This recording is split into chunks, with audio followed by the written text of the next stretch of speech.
Alright, assalamu alaikum everyone. Thank you guys for joining us for today's halaqa. We are super excited to announce our guest speaker, Asadullah Al-Andalusi, who's joining us here all the way from Atlanta, Georgia. So Asadullah is a research fellow for the Yaqeen Institute and founder of the Andalusian Project. So for today's halaqa, he's going to be discussing scientific miracles mentioned in the Quran and its relevance and legitimacy when providing da'wah. This is an alternative perspective that I'm sure many of us can glean lots of knowledge from.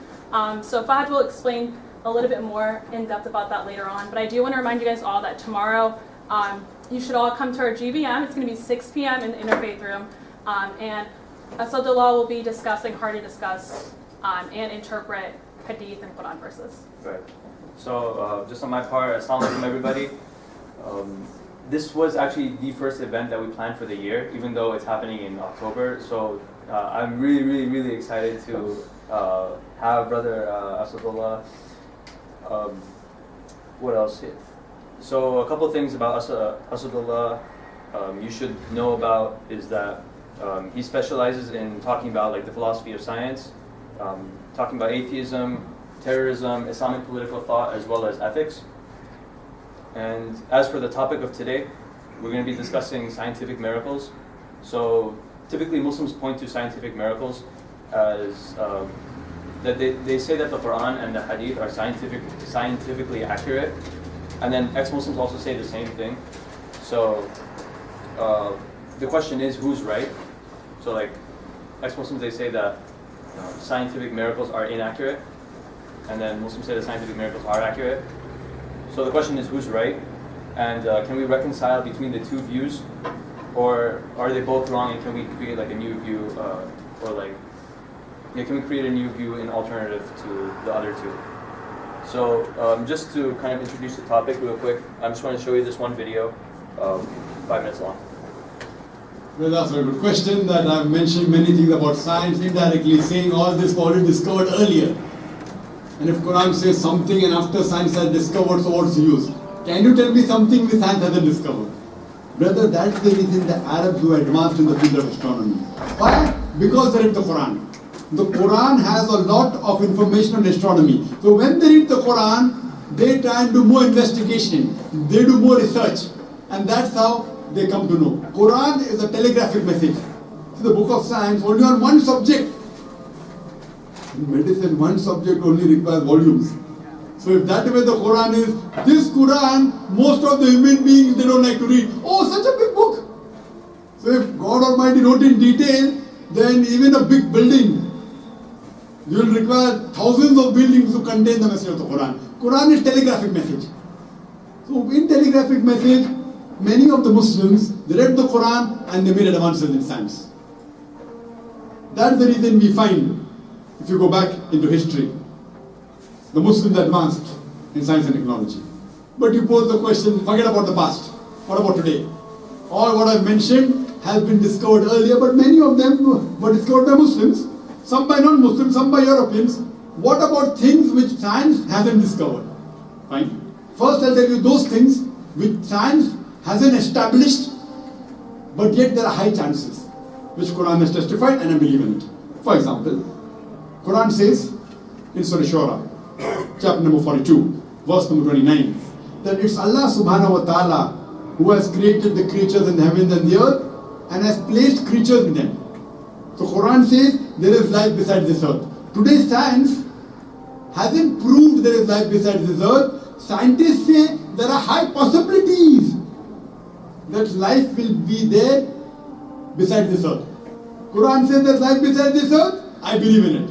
Science may discover it tomorrow, after 5 years, after 10 years, after 100 years. Quran says, I believe in it. Today, there are many hypotheses how the world will end. It says that the sun will become big and the world will end. The mountains will fall down, the mountains will become smooth, the ocean will swell up, the world will enter into a black hole. Many hypotheses. Many of these hypotheses, not all, they match with the Quran.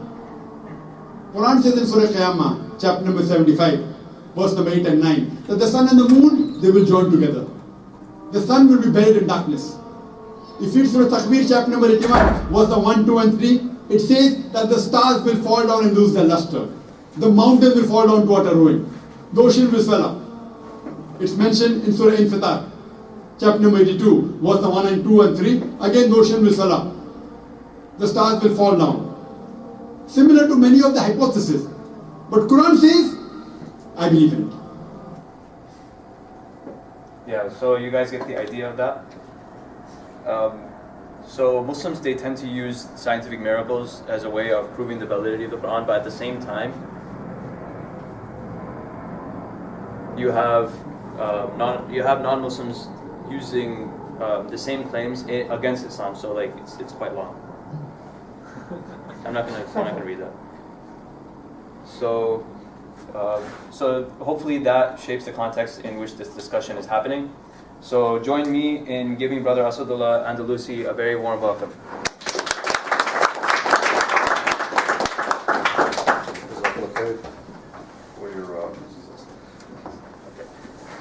For your introduction. And Assalamu alaikum to everyone. Thank you for coming here to hear me rant. It's a great honor to be here to discuss with you some very important topics. Before getting into the subject, I first want to say that I don't endorse the previous video, if you haven't already figured that out. It's wrong. So we're done, let's go. And the reason I don't endorse it actually has to do with prior research that I've done. I don't know if any of you have actually read any of my articles at the Al-Andalusi. One of my very first articles there was regarding how the Muslim world declined scientifically. And this is actually part of my PhD thesis. So this was a subject that I've been very passionate about for quite some time. And when I was doing my undergrad in philosophy, we learned general philosophy, but then we had to pick a specialty before going to grad studies, right? So I picked the philosophy of science. And the reason I did is because one of my intellectual heroes was Thomas Kuhn. I don't know if you're familiar with Thomas Kuhn. Thomas Kuhn, oh, that's sad. Okay, well, Thomas Kuhn was University of Chicago professor who was basically he was a scientist, okay, but he decided he wanted to study the history of science. And he became a philosopher of science overnight, not overnight, but he took some time to develop this theory, which he elucidated in full in his book called The Structure of Scientific Revolutions, which is probably one of the most influential books today on the philosophy of science. If you haven't read it, you need to read it if you want to understand science. Once again, it's called The Structure of Scientific Revolutions by Thomas Kuhn. He passed away, I believe, in 1996. And this is the only work he ever wrote. And he created such a massive impact in the world of philosophy and the world of science that people are still talking about that impact to this day and are trying to advance upon it. So, have you ever heard the word paradigm? It's a very common word. He came up with that word. So, some incentive to read Thomas Kuhn. Okay. He developed that word purely for the sake of explicating his theory. All right. Paradigm shift was also his phrase. Paradigm shift. And he was trying to explain the nature of science. So he would say basically that, he would argue that basically science is made up of paradigms. And paradigms are basically, I like to call them tafsir, commentaries on the natural world. So we have, yes sir? When was this written? When was this written? Yeah. I don't remember the exact date, it was written, I apologize. Okay. However, it's now on its 4th edition, and they've added a lot of extra material post-death. Yeah, so things that he was going to publish. Anyways, so basically a paradigm is like a commentary on the natural world, and what we do is that we look at the data around us, okay? And the data doesn't tell us what science is. We have to look at the data and try to figure out how to put it together in a coherent way. And so we develop from our own minds paradigms or commentaries to explain that data. So that's basically what science is. And then what happens is that eventually we get a lot of contradictory data, or we may get a lot of anomalous data, so it's stuff that kind of contradicts the initial paradigm. So we start to modify that paradigm to the extent then we find out, well, this is becoming incoherent. So then we develop a new paradigm, completely new idea to try to explain how that data fits together. And that's exactly what happened when we transferred from the Ptolemaic system, the geocentric system, to the heliocentric system. So, that's just a little brief primer as to what the subjects may be about. But anyways, today I want to discuss the Quran and science. And I want to tackle this recent, and I mean very, very, very recent argument for the validity of the Quran as a divine message. Like I said, very recent. You're going to find out how recent it is very soon. So I've titled this lecture a little bit controversially. So, a forced marriage. So, I want to catch your attention. Okay.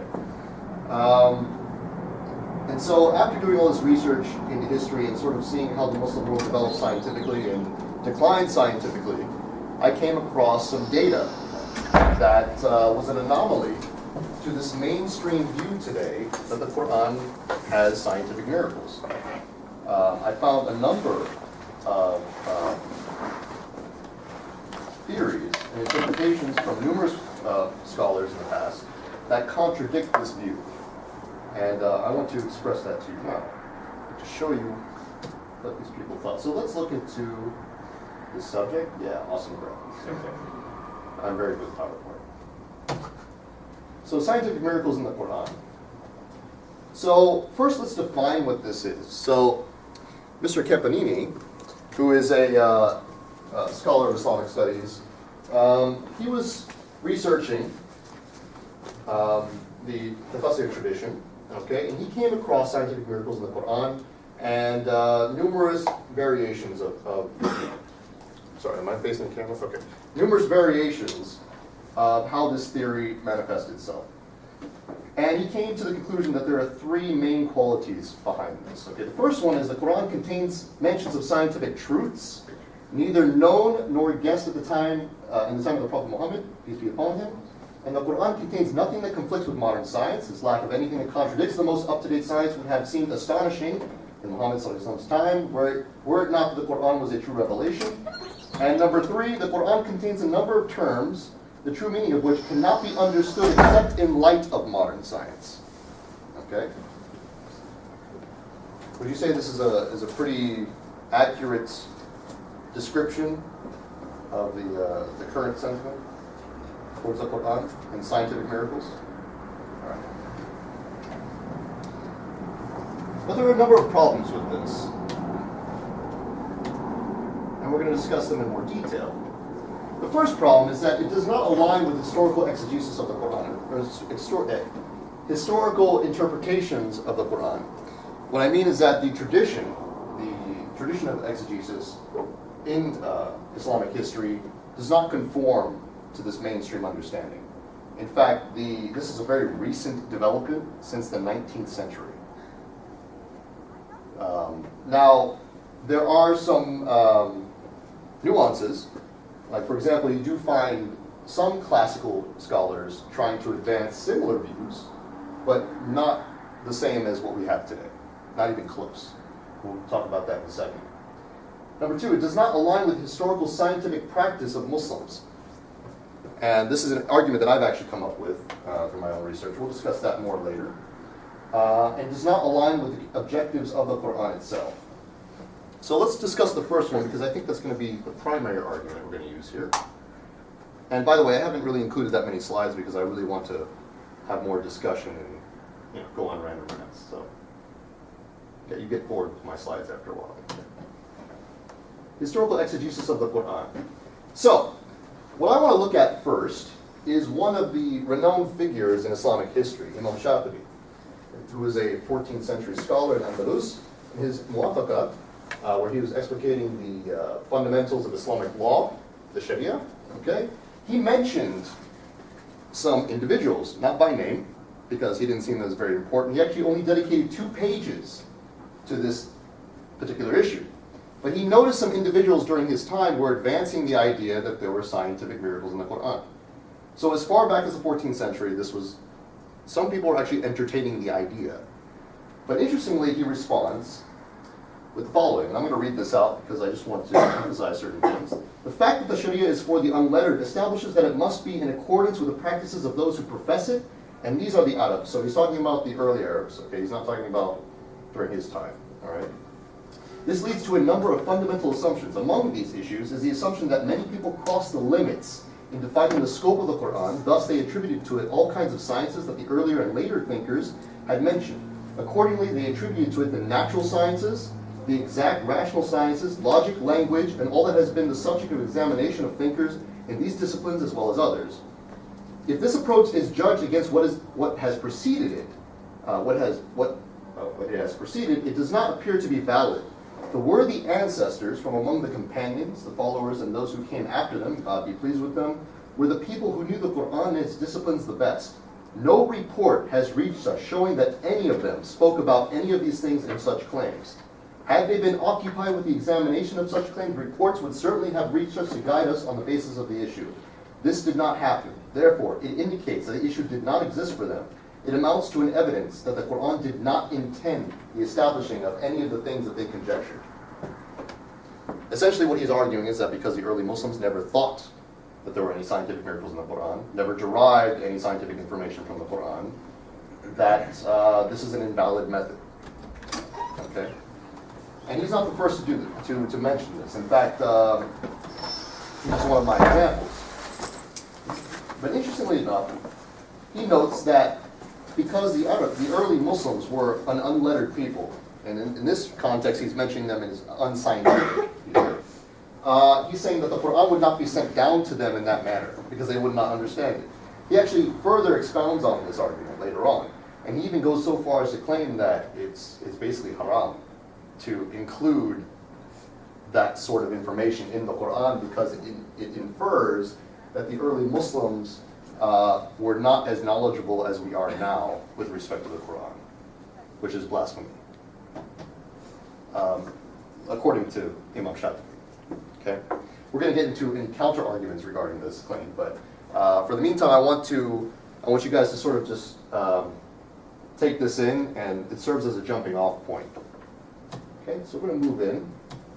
Let's give you some examples. So, for example, this is a very famous ayah of the Quran that's used today to mention scientific miracles. Okay? So, and after that, he spread the earth. So Allah subhanahu wa ta'ala spread the earth out. Now, the word spread here has been interpreted in many ways as flat by a lot of Islamophobes and ex-Muslims. But it's also been interpreted by Zakir Naik as meaning the shape of an ostrich egg, or to shape like an ostrich egg, basically. Okay, I don't know if you've heard that argument. When he spread out the earth, he shaped it like an ostrich egg. Okay? But in fact, this is contrary to previous exegetes. For example, Ibn Kathir. Ibn Kathir, who also died in the 14th century, referencing Ibn Abbas, okay, who's considered probably the prime authority on tafsir, stated the following. This means that he brought out what was in it with a forceful action. So for him, the word spread out means to bring out with a forceful action. I'm going to keep reading this and then give you some imagery as to what this means, because there's more behind this. This is the meaning of what was said by Ibn Abbas and others, and it was the explanation preferred by Ibn Jarir. He spread out the earth, caused its springs to gush forth, brought forth its hidden benefits, caused its rivers to flow, etc., so that it could be a benefit to humanity. So what does he mean, though, by spreading out, to bring out in a forceful action? Does anybody know how Bedouin or Arabs traveling in the desert, what they do when they set camp? Has anybody ever been in the desert? Okay, so let me give you some image here. Okay, so imagine that you're going through the desert and it's kind of uneven, right? And the first thing you're going to do before you set your tent is what? Level the ground, right? Now, do these travelers usually carry on rugs or mats? Probably. Yes, they do, because they don't want to sit on the hot ground, right? And what do you do with a rug? Spread. You spread it out, but how? Unroll it. Force. Right? To force out so you can make it comfortable to sit. That's the imagery being employed here. Yet people will look at this verse and they say, oh no, it means the earth is flat. Oh no, it means that the earth is egg-shaped. Well, what's more beautiful? What's more consistent with how the Arabs themselves lived back then and what they would have understood from it? You see what I'm trying to say? Okay. So the early scholars didn't, yes ma'am? But how do you know that this interpretation is also true? How do we know that this interpretation is also true? I mean, the interpretation of how... Ibn Kathir? Yeah, I mean... Oh, well, it's more consistent with the with earlier scholars as well, and it's earlier, and it also involves the referencing of one of the companions and many others who transmitted this. So, I mean, we can go into the evidences for why certain interpretations are greater than others later on, but generally speaking, you know, in history, this is what we do. If you want to validate a particular interpretation of a text, especially a religious text, you always look for the earlier sources. You never look, like I would never interpret the Bible based on what 21st century scholar says about it. I would interpret the Bible based on somebody who collected the Bible, like, you know, during that period of time. Now we're going to discuss, by the way, possible future interpretations based on the Quran being vague or open to multiple interpretations. Yeah, because, you know, there's this ayah in Al-Andalusi which says that there's certain verses in the Quran which They're ambiguous. and there's certain verses that are very, very clear and there's no argument about them. And the earliest scholars would also And- collect numerous ones what they considered ambiguous, and neither of them were talking about natural phenomena. They usually had to do with like the letters, alif, lam, mim. Like those were the ones that were included as ambiguous. But when it came to like these, no. There was no reference to anything related to physical earth. So you think our language now is like making a barrier for understanding such verses? I think we're imposing certain meanings onto the Quran that are not there as a result of our cultural context and wanting to desperately prove to the world how advanced we are. But I'll get to that later. So let's get, yes sir. Looking at like historical exegesis, like upstairs, who were like some of the first to promote an Quranic interpretation from a nazm, like structure and coherence? Because I would imagine you did that. This is okay. So the early Tafsir basically had a very balanced approach. Yeah. Okay, so it became more specialized later on. Yeah. So for example, Imam Suyuti was primarily concerned with linguistics. Yeah. Okay, but prior to that, the classical exegesis included everything. Yeah. From hadith to they would even sometimes include science as supplementary, but they would never say that this is what it says absolutely. Okay. You know, so but the primary argument for the Quran's miraculous nature was primarily linguistic. Not linguistic, sorry, was primarily its coherency and its eloquence. Yeah. So what was like the first? the Like first because like with Hadi did Wahidi. Asbab and Nuzul, Okay. was like one of the first, right? yeah, well that's probably like context based. Yeah. Yeah. But I'm asking like. I am not familiar with who may have been the first. Okay. Because I'm primarily studying where the scientific understanding of Quran Okay. came from. So, but yeah, I'll look into it. I believe that Ustaz Nu'man Ali Khan has probably done the most research in this respect, with respect to who or where the arguments were derived and things like this. So, anyway, so we understand the difference here between certain classical exegetes and what we currently understand of these verses. Okay, so they had a more, their approach towards understanding the Quran was that it had to be part of the early Muslim experience, because how would they have understood the Quran? How would it have impacted them if, this verse just said the earth was flat or the earth was round? What sort of impact does that have on an individual, morally, spiritually speaking? Allah is revealing to you, by the way, guys, the earth is round. Okay, I don't care. Honestly, like I'm starving. You know, I can barely find food. I have these other tribes trying to kill me. You know, why would that have any sort of relevance to somebody living in the desert 1,400 years ago? Especially somebody who doesn't even understand the scientific enterprise, much less would do anything with it. Right? They didn't have access to the technology of the Byzantines or the Persians. They didn't need all this stuff. They're very simple people. So why would they care? That's something you should consider. So let's look at something else. Although some scholars entertain the idea that the Quran contains everything, including science, so for instance, Imam Ghazali mentioned that because the Quran says that it contains all forms of knowledge, he claimed that it contains it in a vague sense, in a general sense. In the same way that, the Quran mentions animals, but it doesn't mention every insect on planet Earth, or, every type of, different species. But it was never very specific. So it sort of referenced them, but it never got into the details. So the idea that the Quran contains scientific miracles only became mainstream around the 19th century. And this is interesting to note, because when you start to notice around after the 16th century that the Muslim world is declining significantly in science and technology. And what I mean by declining in science and technology is in ingenuity, not necessarily in adopting science and technology, because they were borrowing extensively from the Europeans at that point in time. The Ottomans started to borrow a lot of military technology, etc., and even their astronomy was going down drastically, and they had to borrow a lot of concepts from European scientists. Okay, so they were still scientific, but they were no longer developing their own ideas or developing the fields themselves. Okay, so what's interesting about this is that the idea that the Quran contains scientific miracles started to come about really during the time of colonization, during a time when the Muslims felt degraded, felt like they were losing their power, felt like they needed to prove something to the people who were imposing power upon them, right?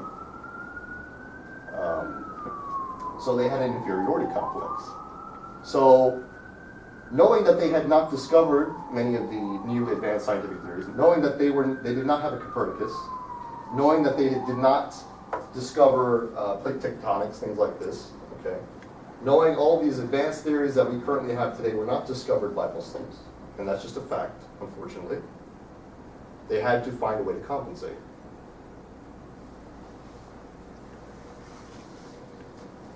So let's go on. So why is this an issue? And this, we get into sort of theological issues here. But to assume that the early Muslims and classical scholars were unaware of these scientific interpretations implies that contemporary Muslims are more knowledgeable. Okay, that is an implication. We'll discuss further in a minute. To assume that the Quran reveals different meanings of the text to different generations implies that the Quran is subjective, relative, and its correct interpretations are entirely dependent on external factors, i.e. science, meaning it can't be for all time because there is no one eternal message.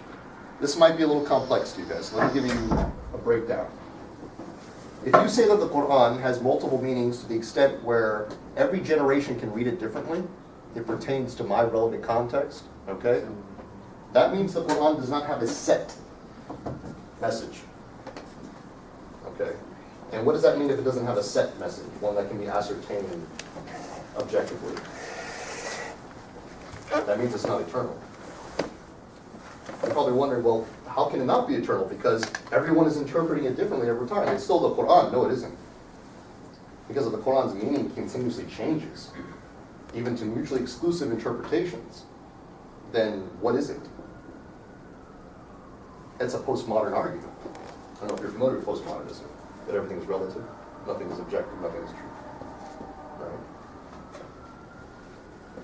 It turns the Quran into basically whatever you want it to be, depending on what society or culture you're in at the time, whatever you need it for. It becomes a tool in that respect. And then it's judged based on the subjective interpretations rather than having its own meanings, which should be set in stone eternally, regardless of the multiple understandings that there are. And it says basically that you can measure the Quran's authenticity, its validity, based on that subjective experience. Yes, ma'am. But I think the Quran part of being miraculous is that maybe during the Arabs they were very strong at Arabic, so this was the miracle in the Quran at that time. And the verses that talked about the signs were not, they took it as like they just had a understanding that like God's trying to describe something about how He created the universe and things, but He didn't know much details. And at the end of the day, this is not the kind of details you would need to build, like, you know, the basic iman you need to be a Muslim. But for example, in Surah Al-Qiyamah, God like talks about the fingerprints and how He was able to do it, and now we know why the fingerprints are very special for every person, and this is new knowledge. And you can read this and not have the knowledge and still be impressed that yes, God created every part of me in a very good manner. Okay. But So how do you suspect that we don't know the difference in fingerprints? Because if I look close enough and I look close enough at your thumb, I can see the difference. I don't need a microscope. Has anybody ever looked at your thumb? If you look close enough, you can see that the lines are a little bit different than your friends.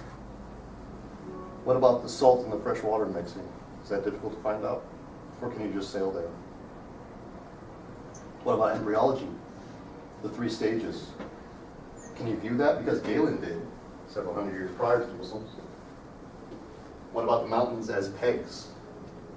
Is that plate tectonics? I don't think so. Even if we try to simplify this as much as possible, I don't think you can take. You can infer from that was describing any form of plate tectonics in any shape or form. And to answer your question further, if that was the case, say if the Muslims were receiving a more simplistic understanding, whereas we're understanding of those simplistic terms or simplistic ayahs is now more complex, right? More accurate. I'm saying that they had the power of the language, because we are not good, even the Arabs are not good in Arabic as they were, right? So they had the power of the language, and this is why they can understand the miracle of the Quran from the angle of the language of the Quran. Okay. But since we're bad we're not as good as them in the Arabic, so we can look at the Quran from the angle that we understand now better, or I think science is now the hot topic of everything. So and we're kind of built in a way now that everyone wants to think with logic, with science and everything. Yeah. So even the Quran talks to people in this language by it's at the end of the day it's not a scientific book, but it gives you hints here and there that the one who has written these hints about the universe must be the creator, cannot be someone else. Okay. So the Quran changes itself based on the needs of No, it the doesn't particular change. state. You just look at the Quran with different angles. Different angles. Okay. So let's say that ISIS is reading the Quran. Is that a different angle? I'm just wondering. No, that's not. Why not? Because they're living in our same age, and yeah. Well, when they read this in the Quran, they say that certain ayahs have been abrogated to a certain extent. And they say that they can kill every single kuffar they come across, every single kafir, and that every single Muslim is an apostate, and they deserve to die. And they say the Quran says it. Is that an angle, or is that a misinterpretation? Well, there's a huge difference between like misinterpretation and interpreting something in the wrong way. That's quite clear that this is not the way to interpret. I'm glad you brought up the difference. So let me ask you a question then. How do we determine what is a misinterpretation and what is a different angle? On the basis of the erroneous views of the population, or the basis of the scholars of the past?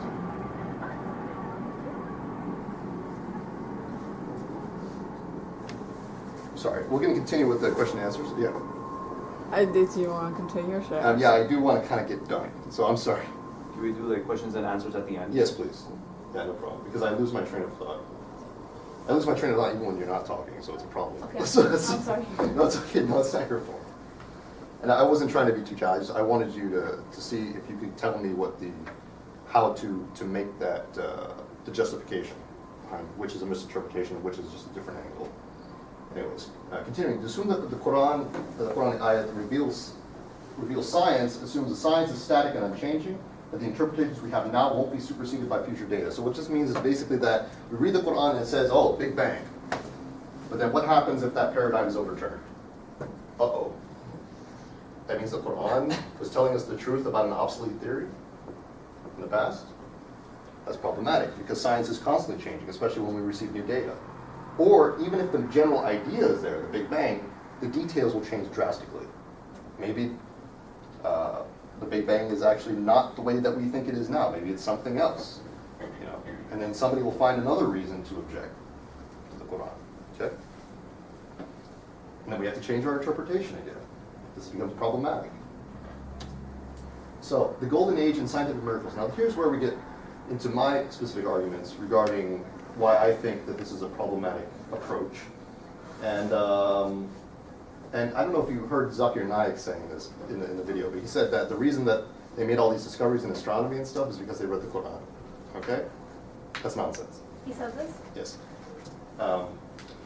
If the Quran reveals objective scientific information, why did Allah not allow the early Muslim scientists to discover the Big Bang, heliocentrism, plate tectonics, or the nature of embryology? Why were these all discovered by European scientists? Why did they beat us to it if the Quran already had all that information in there? We were the most advanced civilization for nearly 1,400 years. What happened? It's in the Quran. Why didn't we figure it out? All right, were all the scholars stupid? Astaghfirullah. All these kuffar, they came up with it before they didn't even read the Quran. How'd they come up with it? But we didn't. Amazing. Note the sarcasm. Amazing that Allah would allow His greatest ummah to be ignorant of the very things He put in there. And allow the non-believers, who apparently, aren't supposed to figure this stuff out, to come to it first. Amazing. Not only that, but if the Quran reveals objective scientific information, why did the early Muslim scientists never use the Quran to advance science? Because they didn't. For example, when the Muslims first began conquering Byzantium and the Persian empires, the first thing that they did was they took all their books, all the ones that they wanted, and they translated them. They translated Aristotle, Galen, Plato. Why? It's in the Quran. Why do you need to translate all these works? For what reason would you need to translate the works of Greek scholars to figure out certain things about science? That makes no sense. Why wouldn't Allah reveal it to them instead? You don't need all these people. The Golden Age actually, now that's not to say that the Quran is not influential in many respects, or that it didn't tell the Muslims to go out and research things to empirically verify the world around them, but to suggest that there was scientific information therein, and for not one Muslim scholar to advance a scientific theory on the basis of the Quran. Rather, only to assume that the ayah were already talking about things that were already revealed. For example, the Ptolemaic system. Oh, we see the Quran is talking about Ptolemy's views of reality, physics. That's very curious. Some questions that need to be raised. And also some curious inconsistencies with people who often adopt this approach.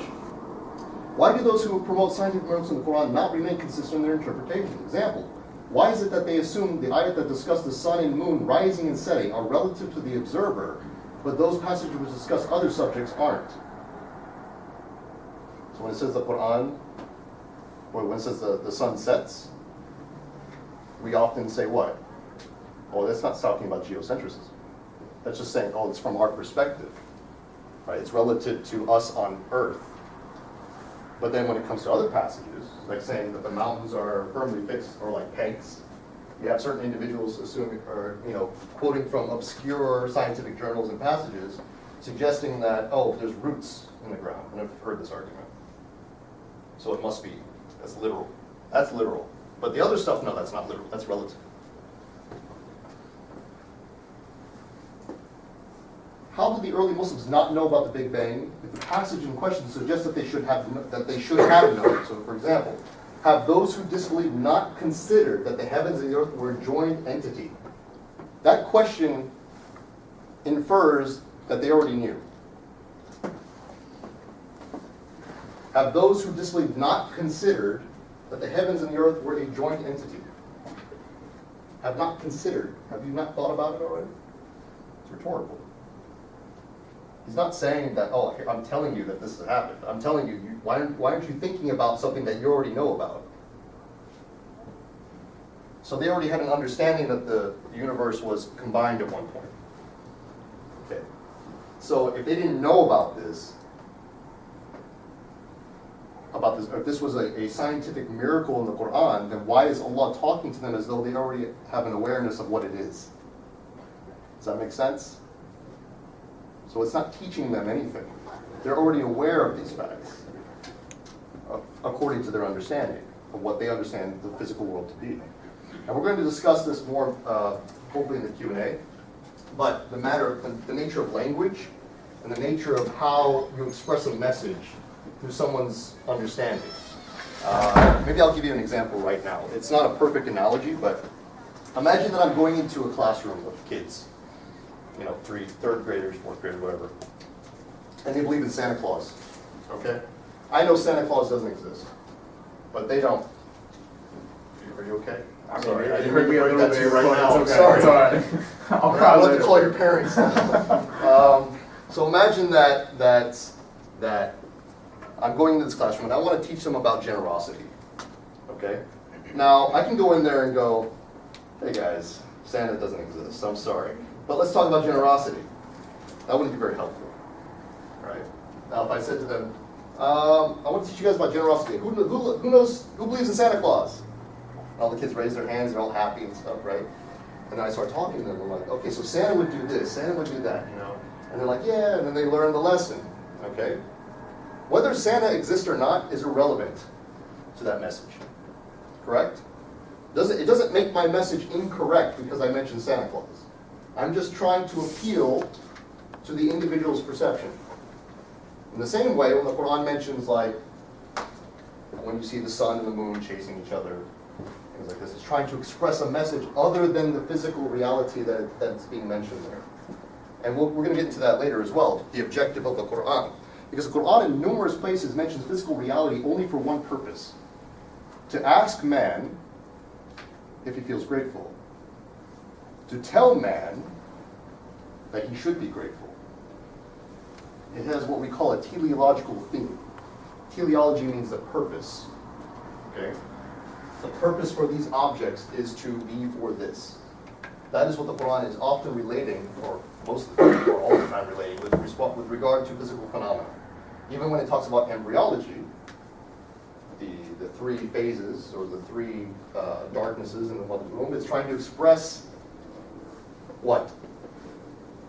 Allah's mercy, His graciousness towards you. Like, this is what you became. When I created you you were nothing. And yet now look what you are. Everything here. He's trying to give you an image. He's trying to give you a realization. Right? He's not trying to express, like I said, why would the Arabs care about quantum physics? Or even understand that? Or something even related to something out there. Why would they even care about anything that does not have any sort of relevance to their everyday lives? Something to question. So what is the Quran's objective? After this, we're going to get into the actual discussion. To give spiritual and moral guidance to humanity, to remind them of proper belief in Allah and the true tenets of His religion, Islam. Once again, the Quran says that it's a reminder. It's a reminder. It's a form of guidance. It's also haqlqa. It's demarcating between false belief and true belief. Okay? But it often tells its reader, or its listener, that it's reminding them of something. How can you teach scientific facts to people you're reminding? They already know. They already know their experiences. They know what they're seeing. You don't need to tell them anything new.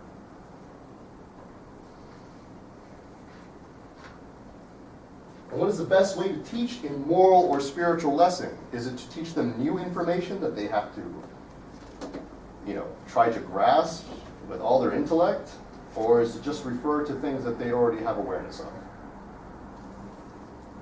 Do you not see? Do you not listen? Many times the Quran is rhetorical. It's asking them to reflect over things that they already see on a daily basis. It's not telling them, oh, by the way, the Earth's plates move in this direction. Like they would care. Not only that, but even if they wouldn't care, let's think. Let me give you this little possibility. Imagine that the Quran did come down with scientific information, present scientific information. Let's imagine that, okay? Let's imagine that it expressed quantum physics. Now today we'd be like, this is amazing. This is a miracle, right? Back then they'd probably be like, this is nonsense. Think about it.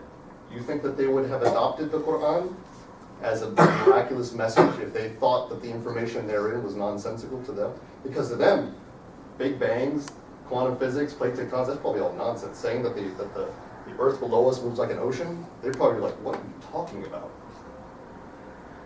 They'd be like, this guy is nuts. That's exactly what the Quraysh did in many respects, but they said it from a different perspective.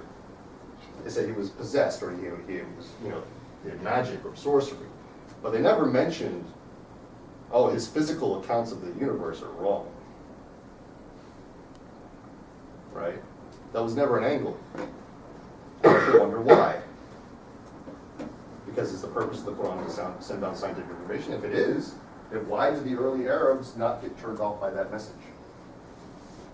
Because, I mean, if you imagine if somebody from the future, I'm a sci-fi nerd, okay, but somebody like Back to the Future came from like 200 years ago, or 200 years in the future, came here and told us all that, oh, by the way, guys, the Earth is actually flat, but the way that we perceive it is as round, and there's this factor we have like completely not known until like 100 years ago, or in my time, so it actually is flat.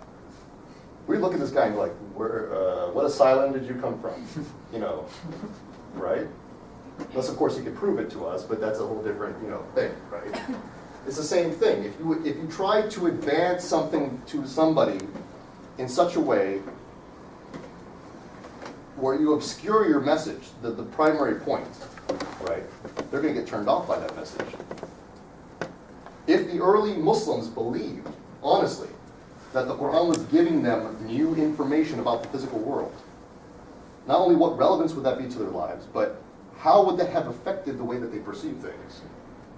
And if it was giving them new information, they realized this, why did they not incorporate it into their own way of living, their own standards of technology and science? Why did they have to adopt extensively from the Greeks and the Persians? That was prior. Of course, they eventually modified those things because the Arab civilization is, of course, very intelligent. Of course, they were actually great empiricists. That's why they were able to modify a lot of these texts later and to advance their own theories. But they needed a jumping off point. Why wasn't the jumping off point the Quran for science? Why? If that's the case. So, and to teach humanity about what to expect in the future, the unseen, and the nature of disbelief. So, I believe this will end my... Yes, I'm done. Yay. Okay. So, I think now that I've given you guys enough questions and challenges, and I think that now we can open up to further discussion.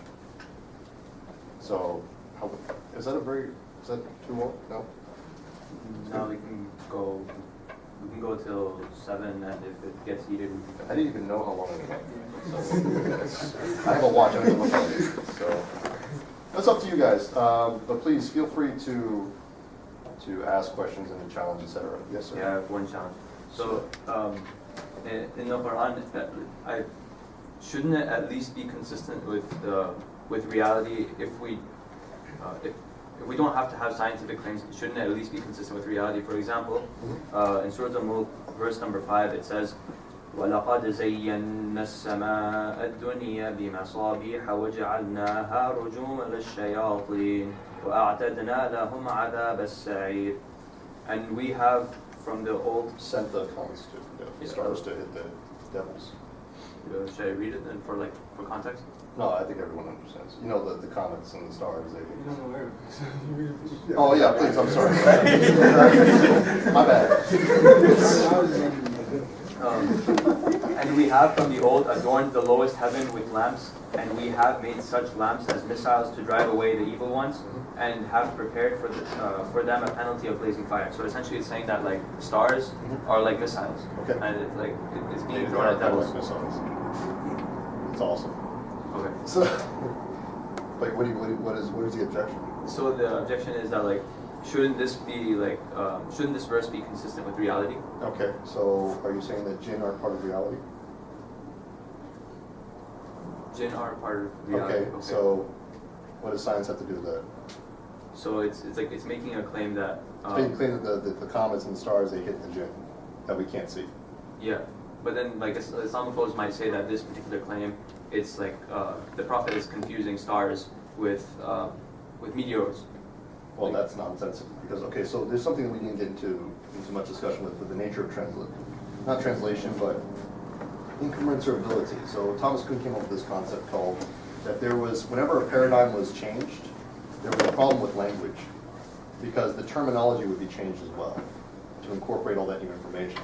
So for example, the Prophet ﷺ was talking about stars in general. He's probably referring to all objects within a specific sphere. He's not, just because he doesn't have specific words, that's another problem with this whole issue, this whole entire claim that scientific miracles, because we're using contemporary scientific language to describe what 1400 years ago somebody would have, how they would have described the world. That's nonsense. That's complete nonsense. Like I've seen even ex-Muslims and Islamophobes do this all the time. They're like, oh, because it doesn't mention this specific term from 21st century, therefore it's false. You know. Yes. So what you're saying is that basically it's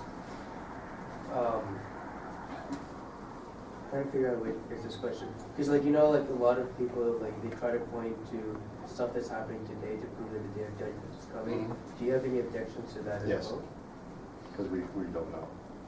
There are signs, but that doesn't mean we know exactly when it's going to happen. I know there are certain scholars out there who think that it's happening now, and there are certain scholars out there who think that in 100 years it's going to happen, and I don't buy that at all. I think that's also very dangerous, because when you have that view of reality, then you act very differently.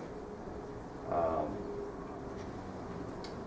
do I put this? So for example, with ISIS, sorry to bring them up again, but their whole assumption is that they're the final caliphate, basically, and that they're going to have the final battle of David, and that the Romans, the West is going to come, they're going to have that huge battle. Of course, now they don't have the town anymore because they got overrun and taken back, but that whole philosophy drove them to such extreme measures because they really believed that it was going to happen in their time.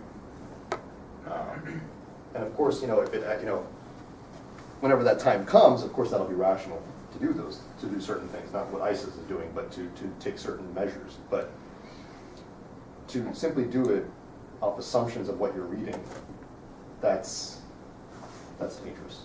It's very dangerous. So is there a distinguish between scientific miracles and then prophetic miracles? Like when it says that Musa alayhi salam split the Red Sea, are there scholars who historically interpreted that as more like a moral argument? They would say that it was an exception to a general rule. Like a miracle is generally something that Allah allowed to happen. It's not something that we could scientifically verify. So when you're using the term miracle, you're talking about contemporary. Yeah, like anything that assumptions. everything that we understand of science today can be found in the Quran. Okay. Which is, as far as I'm concerned, is nonsensical for a number of reasons that I've already pointed out, but also I want to re-emphasize the fact that science is constantly changing. In 100 years, our understanding of these theories is going to change. So what, Muslims in 100 years from now are going to be like, oh, it's in there too, Mm-hmm. At what point is it going to stop? At what point are we going to stop using science as a measuring tool for the revelation? That's dangerous. Extreme, and I've seen, and one thing we didn't mention either, was that a lot of people have come to Islam as a result of this dawah. I'm not denying that, but a lot of Muslims have also left because of this dawah. Most ex-Muslims that I find online are ex-Muslims because of this. That's their primary argument. I'm not saying, or maybe that's the way that they rationalize it. Maybe there's other reasons, of course, but that's their primary rationalization behind leaving Islam, is because they read the Quran, they found all these scientific problems, and they left. And I think it's doing more damage than good. And even many people who used to advance the argument, like Hamza Sortzes, has completely, not completely, well, he's almost done a 180, because he's seen the not only the difficulties in defending it, but also in the damage that's done to a lot of young Muslims.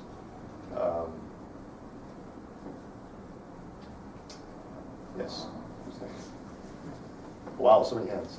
Do you want to go? Okay. And then you had a lot of question time before. That's okay, so I'll come back to you, I promise, though. She was first. Who was first? Okay, sister. Okay. So I had a question about your inconsistencies page. I know you said that you should interpret all the scientific miracles in the same sense, as in like one literally, one figuratively.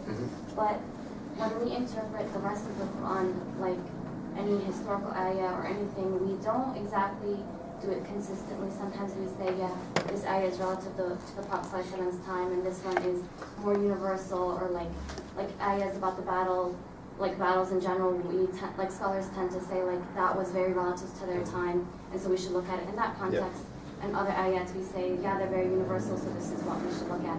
So I don't understand why we can't look at scientific ayats in the same way, like, yes, this one's figurative, this is literal, and like, why can't we interpret ayahs in different ways? Well, like it doesn't need to be consistent throughout. First, I would disagree with the sentiment that when you do it from like, when you examine like the historical context behind a particular ayah or the hukam behind a particular ruling and things like this is inconsistent. Because we're actually being very consistent by referring to the interpretations of the classical scholars and the interpretations of the companions and even the prophetic hadith, things like this. So we actually have a standard by which we can demarcate between what is figurative, what isn't, when is it applied then, when is it applied now. We have a whole scholarly tradition of fiqh, also with respect to law. I mean, so, whereas with the scientific miracles, there's nothing, literally nothing. Like there's nothing to refer to. You can't find anything.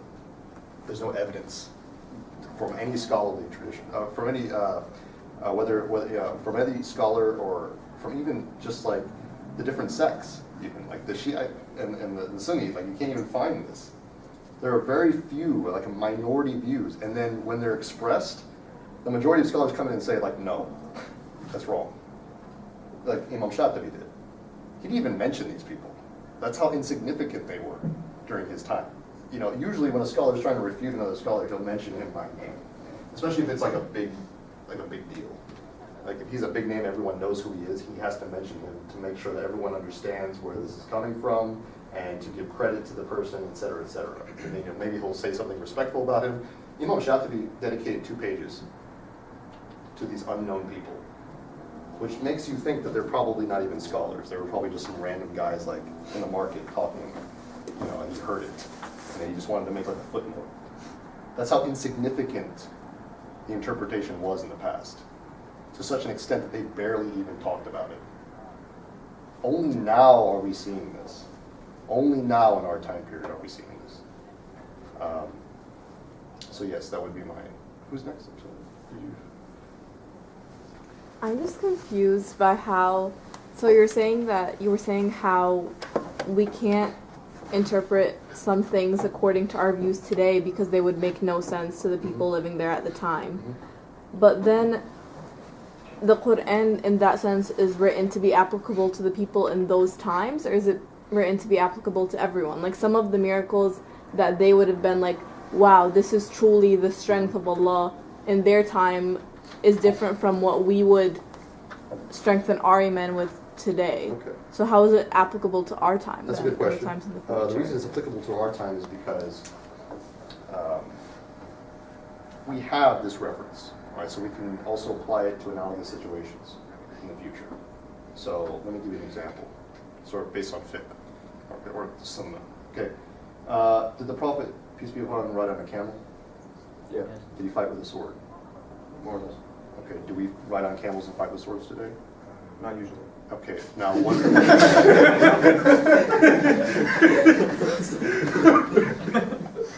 I want to know what parties you're going to.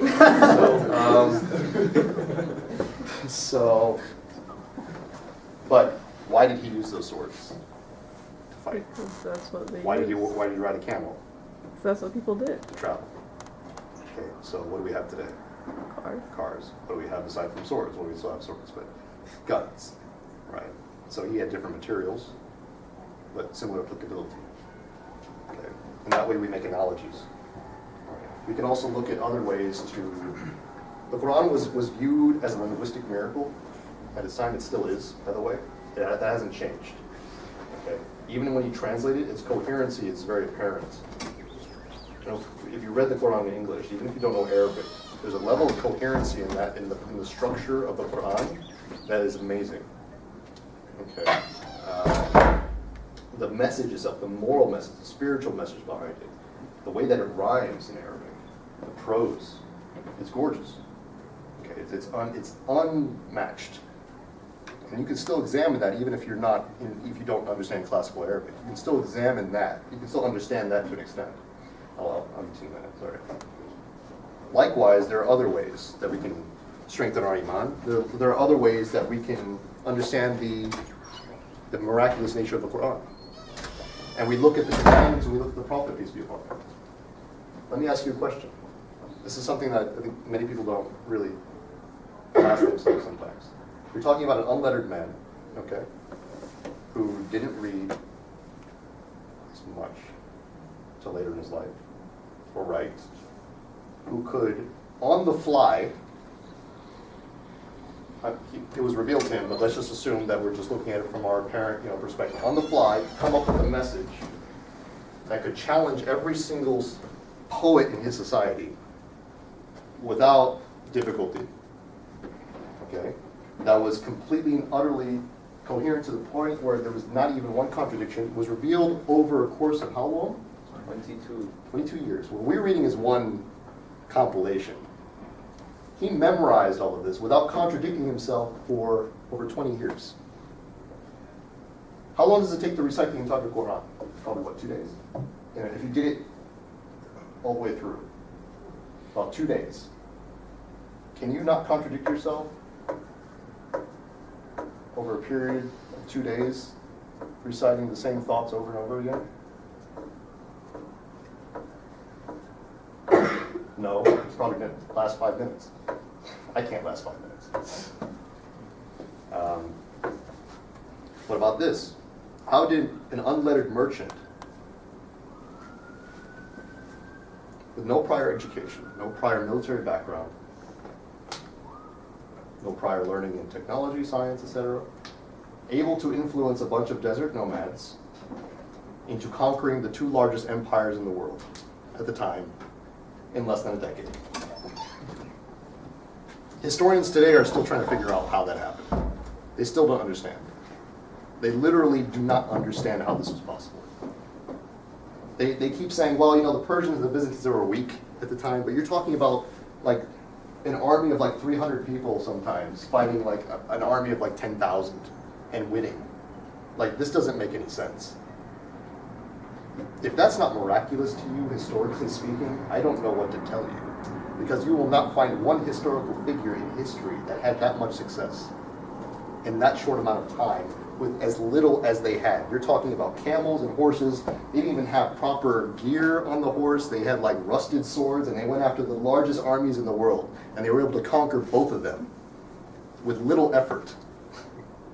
That is, I'm using a common term, insane. If you were to think about it, that's just literally insane from any normal human perspective. Okay, that sounds like a movie. Like, it just, I don't know how to explain that.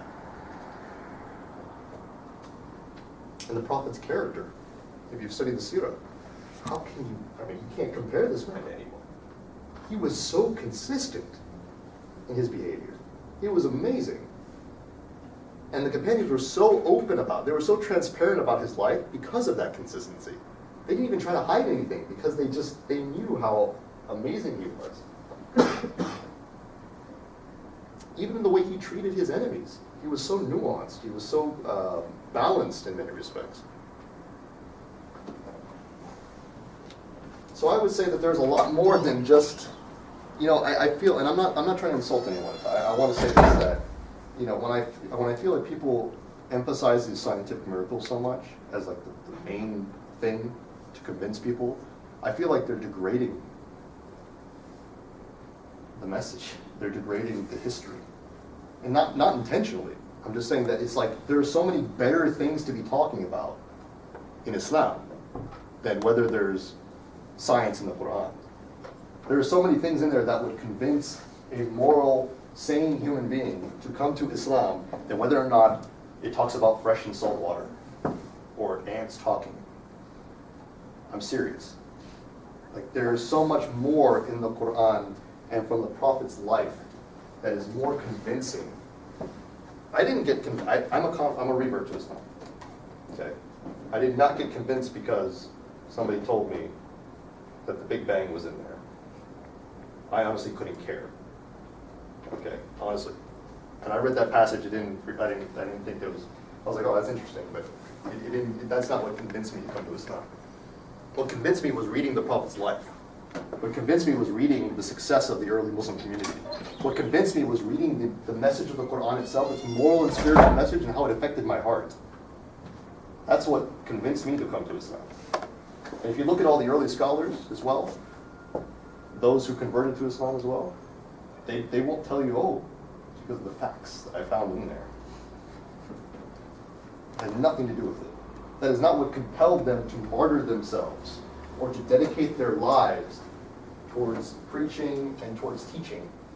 People like Ibn Taymiyyah, okay, who never married, fought numerous jihad, wrote numerous books, did not stay convinced with Islam because of some sort of facts. Any of these scholars that you can think of. Okay?